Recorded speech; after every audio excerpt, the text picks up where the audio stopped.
So Dave, I wanted to ask you, and as we hear from to artists and their influences in their creative process, you as a prolific producer, uh, um, Jury's out on that one. no, I'm curious, what some of the keys are to being a great producer. Is it being a great communicator? Is it hearing people and helping to, support them or reinforce their natural ideas?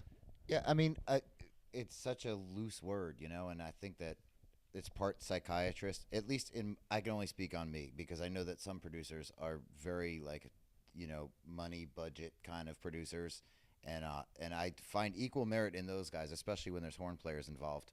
Um, I find equal merit in all different aspects. I think that for me, it's really about finding out what an artist's intention is, and then defending that intention against the rest of the world, especially the label, especially the management, and most of the time from the artists themselves. Because you can get to a place where you're like, I don't want you to be misunderstood. So tell me how you want to be understood. And then later on, when they start second guessing themselves and going into like some kind of tailspin, you can be like, no, no, no, no, no, no. Remember, back then we were just trying to make the speakers go boom. Remember we were talking about that? They're going boom right now.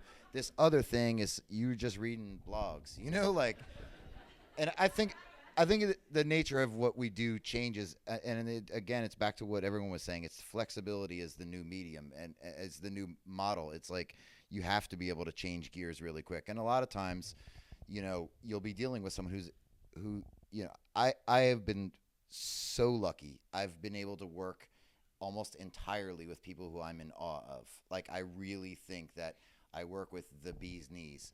And so to me, I take what they do very seriously. And so when a suit comes around, I'll be like, no, no, no, no, no. You know nothing about talent. I can tell by how you're dressed. Come on, man.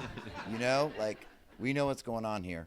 And so like really to just preserve that relationship just long enough to get the song done. And I feel like to me it's about bringing the speakers to life for 3.5 minutes and then letting it go, and all the other jibber jabber that goes along with it. You just kind of have to deal with it and kind of deflect it and keep it out of the studio.